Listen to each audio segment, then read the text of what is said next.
მოგესალმებით, მე გახლავართ ქეთი ვანდარსალია, ილიას სახელმწიფო უნივერსიტეტის კურსდამთავრებული. სურს გაგაცნოთ ჩემი ხედვა განათლებასთან დაკავშირებით. რა თქმა უნდა, განათლების მიზანი უნდა იყოს არსებული მოთხოვნების შესაბამისი საზოგადოების ჩამოყალიბება. მაგრამ როგორია დღევანდელი რეალობა? რა მოთხოვნებს უყენებს ის თანამედროვეებს? როგორ უნდა მოვამზადოთ თაობა ამ გამოწვევებისათვის? შევეცდები პასუხი გავცე ამ კითხვებს ჩემს მონოლოგში.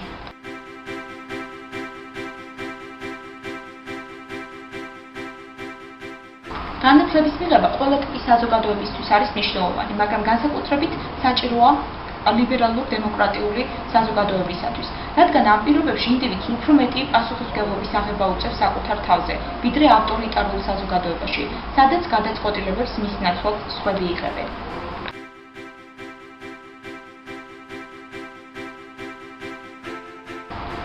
რომ გავიგოთ საით წავიდეთ, უნდა გავაცნობიეროთ სად ვართ. ჩვენ ახლა ცოდის ეკონომიკაში ცხოვრობთ და განათლების სისტემამ უნდა შეძლოს ამ ეკონომიკისათვის შესაბამისი საზოგადოების, ანუ ცოდის საზოგადოების აღზრდა. ადრე ინფორმაციის ფლობა ფასობდა. ცოდის საზოგადოებაში მნიშვნელოვანია ინფორმაციის ეფექტურად დამუშავების და პრაქტიკულად გამოყენების უნარი. მოვიშველებ ჩემი ერთ-ერთი ლექტორის ლიევა ჩახაიას სიტყვებს და ვიტყვი, რომ რა თქმა უნდა, კარგია, როცა ადამიანს ზეპირად ახსოვს მრავალი თარიღი, დასახელება, ფორმულა და ასე შემდეგ. თუმცა უდავოა, რომ თანამედროვე ტექნოლოგიების ფართოდ გავრცელების პირობებში ბევრი ინფორმაციის დამახსოვრების უნარი სულ უფრო და უფრო ნაკლებად მომხიბლავ თვისებას წარმოადგენს. 1990-იანი წლებიდან კომუნიკაციის სისტემის და ტრანსპორტირების გამარტივების გამო ინფორმაცია გახდა ადვილად ხელმისაწვდომი. შესაბამისად, დღეს ცოდის საზოგადოებაში კონკურენტუნარიანია ის, ვისაც აქვს უნარი ინფორმაცია გადააქციოს ცოდნად. მათ შორის ყველაზე უფრო კონკურენტუნარიანია ის, ვინც შექმნის ინფორმაციის ცოდნად გადაქცევის უნიკალურ მეთოდს, ეგრეთ წოდებულ ნოუ-ჰაუს.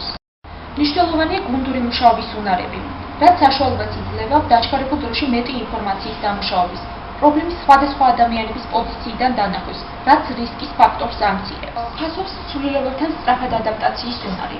დღევანდელი თაობა დიდი გამოწვევის წინაშე დგას, რადგან არაპროგნოზირებად გარემოში უწევს ცხოვრება, რაც სწრაფ და ეფექტურ რეაგირებას მოითხოვს. ფასობს უწყლოდ პროფესიულ განვითარებაზე მზრუნველი კადრები. ინგლისელ კომპოზიტორს ბენჯამინ ბრიტნეს უთქვამს: სწავლად დინების საწინააღმდეგო ნიჭვის მოსმას გავს, როცა კი გაჩერდები დინება უკაწაკებებს. ეს სიტყვები განსაკუთრებით დღეს მართლდება.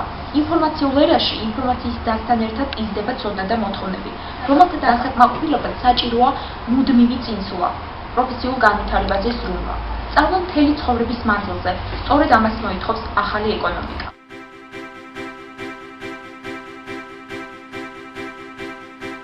განათლების სისტემა რომ უნდა უპასუხოს თანამედროვე გამოწვევებს, ამაზე უკვე ვისაუბრებ. მაგრამ როგორ, რა საშუალებით შეძლოს აღზარდოს თაობა, რომელიც დააკმაყოფილებს არსებულ მოთხოვნებს. ამაზე მახსენდება ჩემი ერთ-ერთი ლექტორის სოფო გორგოძის სიტყვები. ჩვენ ისე არ უნდა ვასწავლოთ, როგორც ადრე ასწავლიდნენ.